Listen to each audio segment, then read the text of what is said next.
नमस्कार, बहुत स्वागत है आपका डिबेट लाइव बड़ी बहस मध्य प्रदेश में। मैं हूं आपके साथ अमित शर्मा। मध्य प्रदेश को आज अपना नया मुख्यमंत्री मिल चुका है। डॉक्टर मोहन यादव मध्य प्रदेश के मुख्यमंत्री बन चुके हैं। बीजेपी विधायक दल की बैठक के बाद यह फैसला हुआ और अब मध्य प्रदेश में शिवराज का राज समापन हुआ, जिसके बाद मोहन यादव का राज देखने को मिलेगा।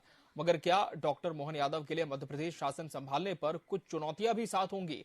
प्रदेश की जनता की उम्मीदों पर वो किस तरह से खुद को साबित कर पाएंगे? आज इसी विषय पर हम चर्चा करेंगे और इसके लिए हमारे साथ खास मेहमानों का पैनल भी जुड़ चुका है। सबसे पहले हम उनसे आपको मुखातिब करा दें। हमारे साथ बीजेपी नेता ब्रजराज सिंह जी जुड़े हैं। ब्रजराज जी, आपका बहुत बहुत स्वागत है इस डिबेट में। कांग्रेस प्रवक्ता आनंद तारण जी इस डिबेट का हिस्सा हैं। आनंद जी, आपका भी बहुत बहुत स्वागत है। राजनीतिक विश्लेषक डॉक्टर भूपेंद्र सुलेरे जी भी हमारे साथ जुड़े हैं। डॉक्टर भूपेंद्र जी, आपका भी बहुत बहुत स्वागत है। चर्चा की शुरुआत ब्रजराज जी सबसे पहले आपको बधाई देते हुए करते हैं कि बहुत बहुत बधाई आपको। और लगातार मध्य प्रदेश में मुख्यमंत्री का चेहरा कौन होगा, इसे लेकर एक पशोपेश की स्थिति थी। बहुत सारे नाम सामने आ रहे थे, लेकिन अंतिम मुहर डॉक्टर मोहन यादव के नाम पर लगी। किस तरह से अब नए मुख्यमंत्री चेहरे को लेकर बीजेपी का यह निर्णय देखा जाए?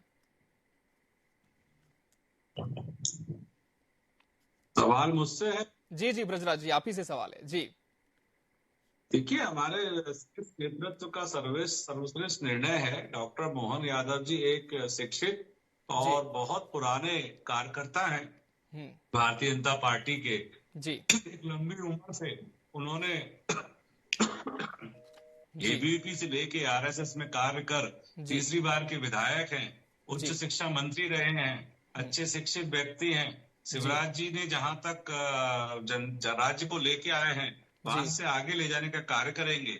और इससे एक मैसेज ये जाता है कि भारतीय जनता पार्टी हमेशा मौका देती है नए लोगों को कार्य करने का, सीखने का, आगे बढ़ने का। शिवराज जी का बहुत धन्यवाद है, साधुवाद है कि एक बीमारू राज्य को एक विकसित राज्य के रूप में खड़ा किया उन्होंने 18 साल के अंदर। अब डॉक्टर मोहन यादव जी इसको आगे ले जाएंगे। जो मोदी जी की गारंटी है, जो भाजपा का भरोसा है, उसको वो कायम रखेंगे और आगे बढ़ाकर मध्य प्रदेश की जनता के शासन करेंगे। जो भी हमने गारंटियां, जो भी हमने संकल्प इस 5 साल के लिए हैं, उनको पूरा किया जाएगा। ठीक है आनंद जी, बीजेपी कह रही है कि जो भी अब गारंटियां हैं, जो काम है 5 साल में है हमारे, उसे आगे बढ़ाया जाएगा, उसे पूरा किया जाएगा। कांग्रेस की प्रतिक्रिया नए मुख्यमंत्री को लेकर, आनंद जी।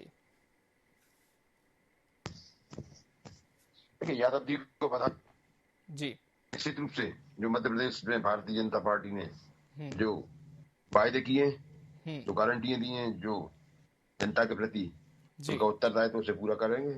निश्चित रूप से विपक्ष के नाते कांग्रेस उसमें सहयोग करेगी, लेकिन सवाल ये है कि बस कांग्रेस का वो सहयोग लेते रहें,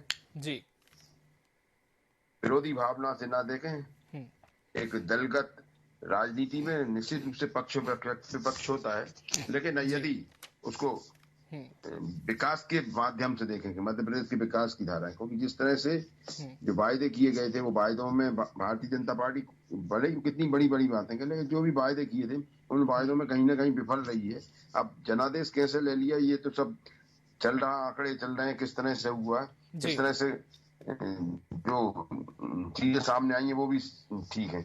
लेकिन हम अभी मध्य प्रदेश के विकास की बात कर रहे हैं, तो निश्चित रूप से मध्य प्रदेश में विकास हो उसकी हम बात कर रहे हैं।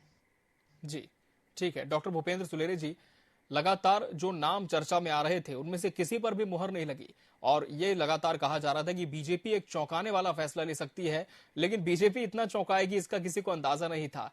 किस तरह से सीएम फेस को लेकर आपका विश्लेषण कहता है कि किन फैक्टर्स को देखा गया होगा और उसके बाद इस नाम पर मुहर लगी? देखिए, नए मुख्यमंत्री जी को बधाई जी। पहले तो इस राज्य के लिए वो अपनी महत्वाकांक्षाएं और जो उन्होंने वादे किए हैं वो पूर्ण करेंगे, उनकी पार्टी, क्योंकि उनके पीछे संगठन खड़ा हुआ है और बीजेपी एक संगठनात्मक पार्टी है। और जब से मोदी जी और अमित शाह का जो चेंज ओवर आया है, जो आडवाणी और अटल जी की जो बीजेपी से हट के आया है, तो उसमें यही आया है कि वो आगे की 20 साल पहले या 10 साल पहले की योजनाएं सोचते हैं, उस हिसाब से काम करते हैं जी। देखिए, ये लोकसभा की तैयारी के परिप्रेक्ष्य में ये निर्णय लिया गया है और ये क्या है कि जिस तरह से उत्तर प्रदेश और बिहार में पिछड़ी जातियों और यादों के नेताओं का जिस तरह से बाहुल है, उसके तोड़ के लिए इनको राष्ट्रीय स्तर पर स्थापित किया जाएगा और वही उसका प्रारूप बनाया गया है। और निश्चित रूप से ये बीजेपी की दूरगामी राजनीति का घोतक है और नए नवीनतम और नवाचार करती है पार्टी। ये भी बहुत बड़ी बात है, क्योंकि जो मीडिया का जो काम होता है आज के समय में, मीडिया अनुमान नहीं लगा पाती है कि मोदी जी और अमित शाह जी क्या करने वाले कदम है। और एक समय ऐसा था कि ये पहले छप जाता था कि कौन मंत्री किस समय क्या लेने वाले हैं। तो ये एक बहुत बड़ी स्ट्रेटेजी का उनका हिस्सा है, जिससे आमूलचूल परिवर्तन, जैसे ही अब ये 5 राज्यों में विधानसभा में जो परिवर्तन आए और जो जनमत बना, वो उसी का परिणाम है। और निश्चित रूप से उनके नवाचार से, नए नए प्रयोग करने से नए नए नेता तैयार हो रहे हैं। इस बार उन्होंने संदेश दिया है कि लीडरशिप युवाओं को और मिडिल एज वालों को दी जाएगी और वरिष्ठ लोगों को। अब आप देखिए, इतना बड़ा पार्टी के अंदर जो कदम उठा लेना, इतने बड़े 7 जो 3 जो केंद्रीय मंत्री उतारे गए, उसके बाद 4 सांसद उतारे गए, 7 सांसद थे, और उसके बाद उन्होंने एक नया कैंडिडेट दिया। देखिए आप कितनी बड़ा ये चैलेंजिंग है, एक नवाचार है ये। और राजनीति के रूप में एक निश्चित रूप से एक नई जो परिपाटी और नई लीग तैयार कर रहे हैं, एक नई जनरेशन तैयार करने का सोच रहे हैं। उनकी दूरदर्शिता देखिए आप, ये एक बहुत चैलेंजिंग बात है और इस चीज में कहीं पे भी विरोध भी नहीं है, ये भी तो देखिए आप। और एक सारे लोग उसका, शिवराज जी ने आज देखिए समर्थन किया और सभी और शेष विधायकों ने विधायक जो बैठक थी उसमें समर्थन किया और तुरंत राजभवन गए और राजभवन जाके उन्होंने शायद 13 तारीख को शपथ ले रहे हैं। तो ये देखिए, ये एक ये तो उनकी जो सफलता का श्रेय रहेगा वो व्यक्तिगत संगठन का रहेगा, क्योंकि बैकअप जो दे रहा है वो संगठन देगा। उनकी जो भी कमियां होगी, जो भी अच्छाइयां होंगी, उनको सामने लाने में संगठन काम करेगा। और ये बहुत अच्छी बात है कि व्यक्ति ना बड़ा होकर एक संगठन बड़ा है और एक विचारधारा बड़ी है।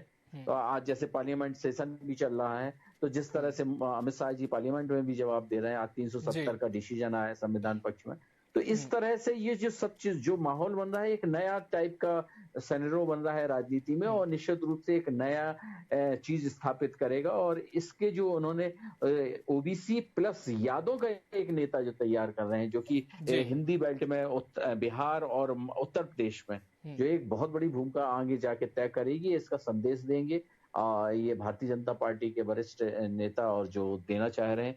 मेरा तो यही विश्लेषण है कि ये सब उसकी रणनीति का एक हिस्सा है और यहाँ पे उनकी सफलता का सूत्र के लिए संगठन उनके पीछे बैकअप करेगा।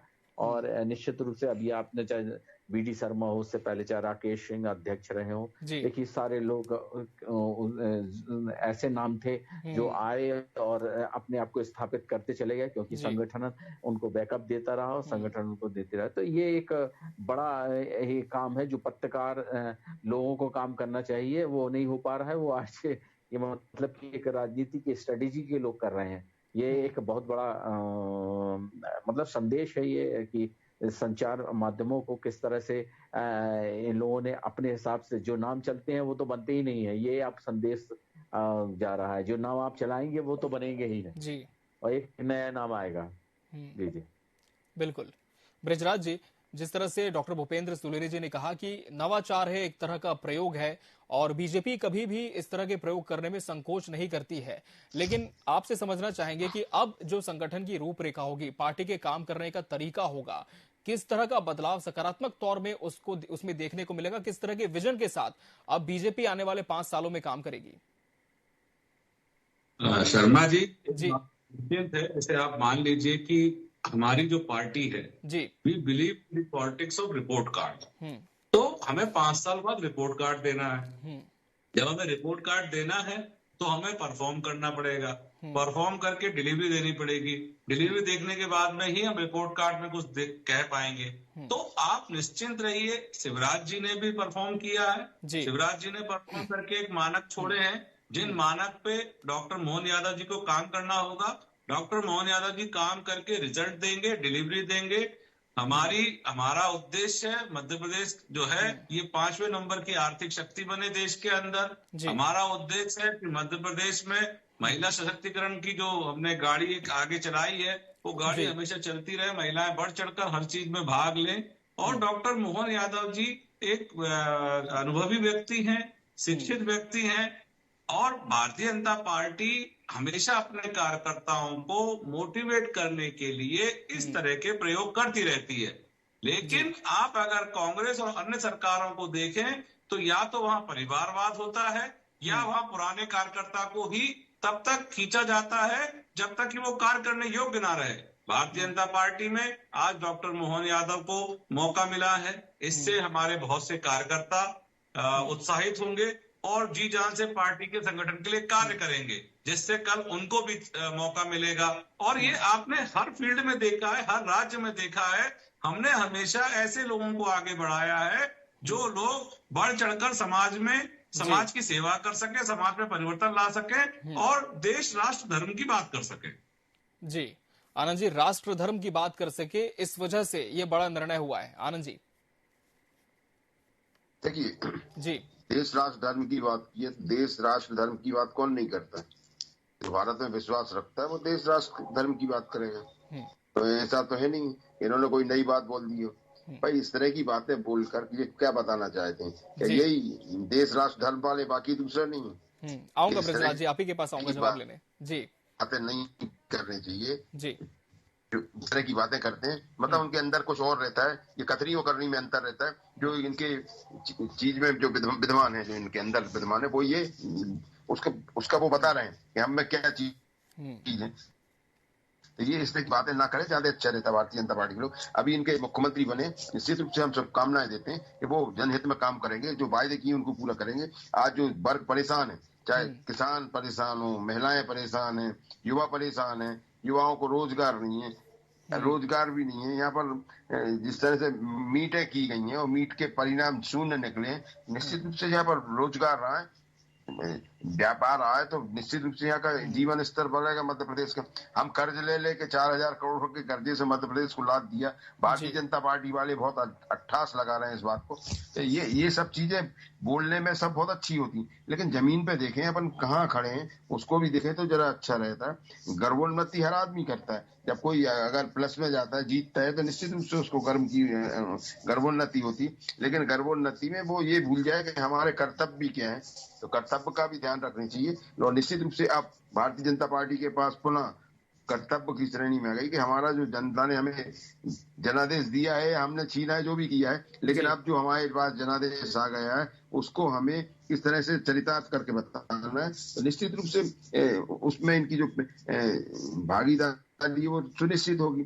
लेकिन आज जो मामले मध्य प्रदेश में खड़े हुए हैं, महंगाई चरम सीमा पर है, लाइन आर्डर नाम की चीज नहीं, मतलब हर क्षेत्र में मध्य प्रदेश पिछड़ा हुआ है। पांचवी शक्ति की बात हम बाद में करें, लेकिन सबसे पहले ये बात करें बृजराज जी, हर क्षेत्र में मध्य प्रदेश पिछड़ा है, आगे कैसे बढ़ाएंगे?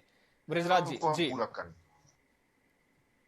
जी बृजराज जी जवाब दीजिए। जी साहब, आनंद जी से मेरा निवेदन है कि चुनाव प्रचार खत्म हो चुका है। अब महंगाई की बातें थोड़ा पढ़ लें तो मालूम पड़ जाएगी महंगाई किस प्रदेश में ज्यादा, किस प्रदेश में कम है। जनता में उतर के जाएं, अपन जनता के बीच में आए, बाजार में आके देखें, महंगाई अपने समझ में आ जाएगी। जनता के बीच से आए आनंद जी, मत परेशान होइए। नहीं, जनता के बीच से कैसे आए हो ये तो आप और हम सब जानते हैं, लेकिन अपन जनता में उतरे, अपने कार्यकर्ताओं के बीच में जाके पूछे, कार्यकर्ताओं के दिलों से पूछे, तो अपने को सब समझ में आएगा। अपन इस तरह की बातें टीवी पे बैठ के करें निश्चित रूप से ठीक नहीं है। जनता महंगाई से त्रस्त है, परेशान है लोग। बस करो जी, ठीक है, बृजराज जी का जवाब ले लेते हैं। बृजराज जी जवाब दीजिए। जी, देश धर्म की बात पे दो चीजें सुन लो, अभी आप सीट से उचकोगे आनंद जी, 2 मिनट। इन्होंने भी एक डायलॉग मारा कि ये कैसे चुनाव जीत गए। और एक चीज और देश की बात पे पूछता हूं इनसे कि क्या आप 370 हटने से खुश हैं या दुखी हैं? ये देश से रिलेटेड बात है। धर्म की बात करूंगा तो अभी आपको मिर्ची लग जाएंगी। आपको अपने ही देश के एक पूरे के पूरे सिस्टम पे भरोसा नहीं है। आपके नेता चीख के कह रहे हैं ईवीएम ईवीएम ईवीएम। अभी आपने भी हल्का सा अरे सही है ना ईवीएम का मामला, भगवान ईवीएम का मामला सही है ना। मैं तो महंगाई, मैं जनता की बात कर रहा हूँ। ये 370 को एक तरफ रख दीजिए, आप तो ये बात करिए कि लोग महंगाई से त्रस्त हैं। अपन धर्म की बात करेंगे, अपन सांप्रदाय की बात करेंगे। अरे भाई आपकी आइडेंटिटी तो ये है कि देश की आजादी में आपने मुखबरी का काम किया था, आपकी आइडेंटिटी थी ये। तो आप इस तरह से बौखलाए ना, आप इस तरह से गड़बड़ न कराओ। आपकी जो आइडेंटिटी है वो तो ये है कि देश की आजादी में आपका मुखबरी का काम था। तो इतने उत्साहित ना हो, इतने उत्साहित ना हो, इस तरह की बात ना करें। क्या विचार है, बोलिए 370 में क्या विचार है आपके? जी, मैंने क्या बोला कि देश की आजादी में तो मुखबरी का काम था। इस तरह की बात ना करें। अभी तो महंगाई की बात करें, अभी लोग परेशान हो रहे हैं उसकी बात करें। इन सबको अलग रख दें, अभी इन सब की बात करें, सांप्रदायिकता की बात ना करें आप। अरे अभी ये चिल्लाए नहीं अब आप, अभी तो राजनीतिक बातें करने लगे आप। अभी आप कर्तव्य की बात करो, जो अरे कर्तव्य की बात करिए आप। इधर उधर ना जाए, इधर उधर ना जाए। चलिए ठीक है। डॉक्टर भूपेंद्र सुलेरी जी का रुख कर लेते हैं फिर से। भूपेंद्र जी, जो बड़े नाम लगातार चर्चा में थे, उन्हें न सीएम पद मिला, न ही डिप्टी सीएम का पद मिला। हम बात करें अगर शिवराज सिंह चौहान की, क्या आपका विश्लेषण कहता है क्या केंद्रीय नेतृत्व में अब किसी तरह की बड़ी जिम्मेदारी उनके कद का ध्यान रखते हुए दी जा सकती है? किस तरह से अब एडजस्ट किया जाएगा इन तमाम बड़े नामों को? देखिए, ये जो भारतीय जनता पार्टी है वो एक संगठनात्मक पार्टी है और निश्चित रूप से उसमें कार्यकर्ता का बड़ा महत्व होता है, अपितु पद का नहीं होता है जी। और ये जब भी इस तरह की रिसाइकलिंग आती है तो ये ऊपर की पार्टी के लोग संदेश दे आते हैं कि आप एक पहले कार्यकर्ता हैं, उसके बाद कोई भी एक पद है जी। और निश्चित रूप से उसकी रचना बनाई जाएगी। और ये जो पार्टी है वो निश्चित रूप से कोई एक पहले ऐसा नहीं करती कि मनाने से पहले उस तरह से सोचे कि हम आपको ये पद देंगे तो इसलिए आप ये करें, ये नहीं है। लेकिन ये ध्यान रखा जाता है उनके मान और सम्मान के अनुसार कि उनको एक यथार्थोचित स्थान दिया जाएगा और निश्चित रूप से उनकी राष्ट्रीय स्तर पे भागीदारी तय होगी। और अभी मुझे तो ऐसा लगता है कि अभी पार्लियामेंट चुनाव आएंगे और इनके पास 163 लगभग विधायक है, काफी बड़ा मैंडेट है। तो अगर इन लोगों को कहीं पे किसी राज्य से या यहीं पे पार्लियामेंट चुनाव लड़ा जा सकता है, आगे की और भी रचनाएं हो सकती हैं, कई लोगों को संगठन में सक्रिय किया जा सकता है क्योंकि 2024 का लोकसभा चुनाव है। लेकिन मोहन यादव के बारे में, डॉक्टर मोहन यादव के बारे में कहा जाए तो वो भी एक संगठन के विद्यार्थी परिषद से अपनी राजनीति शुरू की, फिर संघ के विभिन्न दायित्वों में नगर कार्रवाई के रहे और आगे जाके उन्होंने राजनीति के रूप में पदार्पण किया और निश्चित रूप से उच्च शिक्षा मंत्री पिछले विधानसभा चुनाव थे। तो निश्चित रूप से उनके अनुभव का फायदा भी मिलेगा और संगठन उनके लिए एकजुट होकर खड़ा हुआ है। तो ये बहुत सी उपलब्धियां हैं। अब देखते हैं इसके बाद आगे उनका वचन पत्र है और वो आगे की क्या नया नवाचार रखेंगे, क्योंकि डबल इंजन की सरकार है। निश्चित रूप से पार्लियामेंट केंद्र में सरकार और राज्य में सरकार होने से एक जो इकोनॉमिक क्राइसिस होती है और जो फाइनेंशियल फंडिंग होती है वो एक बहुत बड़ा एक राहत मिलती है, जिसको योजनाओं को क्रियान्वयन करने में सहायता मिलती है। और इन लोगों के पास फुली मेजोरिटी है और वहां पे भी आप लोकसभा में भी कह सकते हैं कि अच्छा मैंडेट है। और निश्चित रूप से अभी जैसे आज के दिन 370 का फैसला आया है, ये भी तो एक कार्यक्रम में एक नई नई रचनाएं हैं, जिसके कारण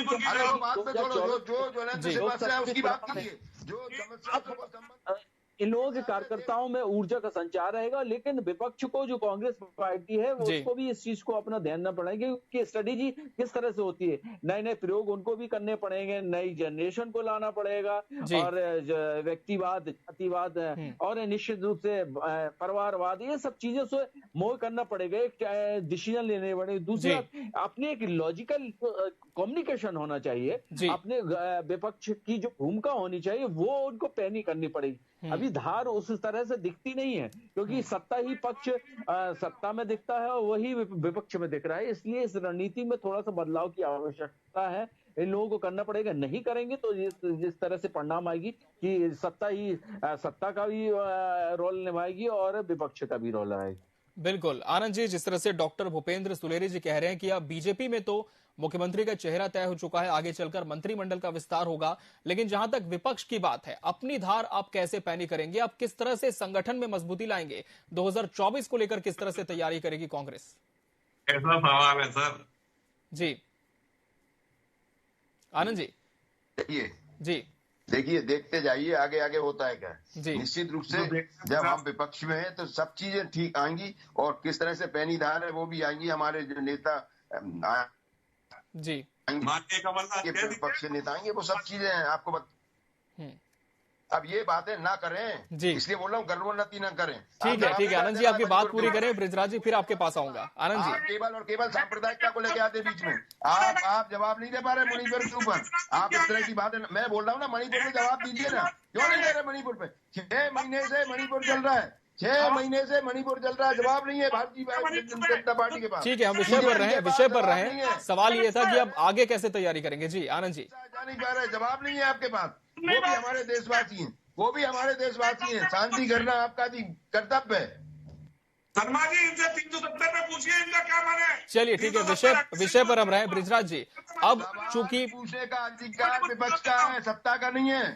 सवाल पूछने का अधिकार विपक्ष का है, सत्ता का नहीं है। चलिए ठीक है, बृजराज जी से ही सवाल है, सत्ता में है जी। बृजराज जी, इसलिए आपको मजा नहीं आ रहा जी, इसलिए आपको मेरी बात मजा नहीं आ रहा कि सवाल पूछने का अधिकार नहीं है आपको। जवाब दीजिए।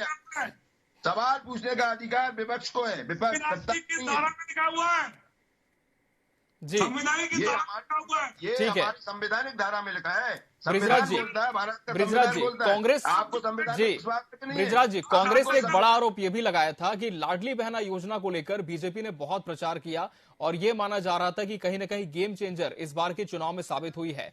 मध्य प्रदेश के पूर्व मुख्यमंत्री शिवराज सिंह चौहान जो कि एक माइलस्टोन सेट कर चुके हैं लाडली बहना योजना को लेकर, लेकिन क्या वजह आप मानते हैं कि पहले ही क्या सीएम शिवराज इस बात को भांप चुके थे कि इस बार उनका चेहरा नहीं होगा इस रेस में, इसी वजह से ना वो दिल्ली गए ना ही किसी तरह की एहतियात बरती? घबराइए नहीं, आप घबराइए नहीं, आपको सब समझ में जाएगा जी। आपको सब समझ में आ रहा है, आपको समझ में नहीं आ रहा है। गर्भोन्नति में ना आए आप, अभी गर्भोन्नति में ना आए, आपके सब समझ में जाएगा। आप डॉक्टर भूपेंद्र सुलेरे जी, मेरा यही सवाल आपसे है कि हम देख रहे थे एक तरफ जहां तमाम जो बड़े नेता थे वो दिल्ली की दौड़ लगा रहे थे, लेकिन शिवराज सिंह चौहान कभी दिल्ली नहीं गए। जब पत्रकारों ने भी पूछा, उन्होंने कहा कि मुझे नहीं जाना दिल्ली, मुझे प्रदेश की जनता के बीच में रहना है। तो क्या इस नेतृत्व परिवर्तन को पहले से ही भांप चुके थे शिवराज? नहीं, शिवराज जी बहुत बड़े नेता हैं, कूटनीतिकार हैं और निश्चित रूप से एक सफल नेता हैं और उनका एक कम्युनिकेशन एक स्टाइल है। और वो इस तरह से नहीं, क्योंकि वो एक अनुशासित हैं और उन्होंने एक अपने हिसाब से एक राजनीति दबाव करने की बनाई है जो उनकी कार्य क्षेत्र के हिसाब से रहती है। जैसे ही चुनाव परिणाम आए, वो दिल्ली ना जाके अपितु वहां गए जहां कांग्रेस जीती है और उन्होंने कहा कि वहां से कांग्रेस से हम बीजेपी में सीट लाएंगे। ये भी एक राजनीतिक हिस्सा है, अपनी निष्ठा पार्टी के प्रति दिवाना, अपने कार्यकर्ताओं को जागृत करना, अपना जनमत तैयार करना अपने विधायकों के प्रति है, जिससे दबाव की राजनीति। लेकिन ये बीजेपी है, बीजेपी एक संगठनात्मक पार्टी है। मैंने पुनः कहा कि यहाँ पे व्यक्ति विशेष का महत्व नहीं है, यहाँ विचारधारा का कॉन्सेप्ट है। तो निश्चित रूप से ऐसी राजनीति कभी सार्थक नहीं होती है। तो इस बार जो उनको पता था कि अगर इस तरह से हम सफल हो जाते तो हमको ताज मिल सकता है, लेकिन वो नहीं हो पाए। वो क्योंकि उनकी स्ट्रेटेजी बना चुकी थी केंद्र की नीति, और वो बना चुकी थी कि क्या उनको पता भी था कि केंद्र जो निर्णय लेगा वो उनको स्वीकार करना है, चाहे वो पक्ष उनके पक्ष में रहे चाहे उनके न पक्ष में रहे, उनको दोनों ही उसमें स्वीकृति देना था और आगे बढ़ के उसको कहना था। तो इसीलिए उन्होंने आज के देखिए, आज उनका नाम नहीं लिया गया, लेकिन नाम जैसे ही लिया गया मोहन यादव को, उन्होंने सबसे पहले प्रस्ताव पारित किया और उसको पास राजभवन गए, अपना इस्तीफा दिया, उनके लिए शपथ। तो ये एक राजनीति, ये भी एक राजनीति है, एक सजीता राजनीति है और निश्चित रूप से इसमें उनका निराशापन झलका और एक नई योजना उनकी मन में दिख रही है और सारे नेता एकजुट दिख रहे थे, कहीं पे भी अलगाव नहीं दिख रहा था। जितने भी शीर्ष नेता थे सब थे और उनको ये नहीं पता कि भविष्य की योजना क्या है। और हम लोग तो मीडिया वाले हैं, जब हमको नहीं पता, हम लोग नहीं अंदाजा लगा पाए, तो वो लोग तो वहाँ पार्टी वाले हैं उनको अंदाज नहीं है। तो ये अब एक चेंजर है और शिवराज जी ने निश्चित रूप से अटल जी के साथ काम किया है, उस पीढ़ी के साथ काम किया है और अभी वो इस जनरेशन के साथ, सेकंड जनरेशन के साथ काम कर रहे हैं और निश्चित रूप से नई जनरेशन के साथ भी आगे जाके काम करेंगे। तो वो एक मजे नेता हैं, उनको राजनीति का मर्म पता है और उसका दर्द और दवा दोनों पता है और इसलिए वो रिलेशन वाली राजनीति करते हैं, संबंध बनाते हैं और निश्चित रूप से अभी और राजनीति में क्या स्थिरता है कि राजनीति में कभी भी कह नहीं सकते कि अपन क्या चेंजेस आ जाए, तो ये भी है। लेकिन हाँ, उनका एक अपना स्पेस है, उनका अपना स्थान है और उनकी अपनी एक रणनीति है और एक अपना इनको जनता के प्रति एक कम्युनिकेशन करने का एक अंदाज है और जो जनमत में एक रूप में परिवर्तित करते हैं। वो इस उम्र में 60 की उम्र में भी इतने ऊर्जावान है और लगभग 165 विधानसभा को उन्होंने कवर किया है। निश्चित रूप से इतने लंबे समय के बाद भी उनकी लोकप्रियता बरकरार है, ये कहना पड़ेगा। और उनके संबंध सारे लोगों से हैं, ऐसा नहीं है, नेता प्रतिपक्ष विपक्ष पार्टियों से भी और सारे लोगों से वो मिलते हैं और जब राजनीति मैदान में उतरते हैं तो निश्चित रूप से प्रतिद्वंदता का भी वो प्रभाव दिखाते हैं। तो बिल्कुल, और ये जो प्रभाव है इनका काफी कायम भी था और फिलहाल देखना होगा कि क्या केंद्रीय नेतृत्व कोई बड़ी जिम्मेदारी देता है और डॉक्टर मोहन यादव की ताजपोशी औपचारिक तौर पर जब होती है तब किस तरह से पूरे मंत्रिमंडल का एक विस्तार होता है। बहरहाल आप सभी मेहमानों का बहुत बहुत शुक्रिया हमसे इस डिबेट में जुड़ने के लिए और इसका हिस्सा बनने के लिए आपका बहुत धन्यवाद। इसी के साथ बड़ी बहस डिबेट लाइव में आज के लिए फिलहाल इतना ही। मुझे दीजिए इजाजत, नमस्कार।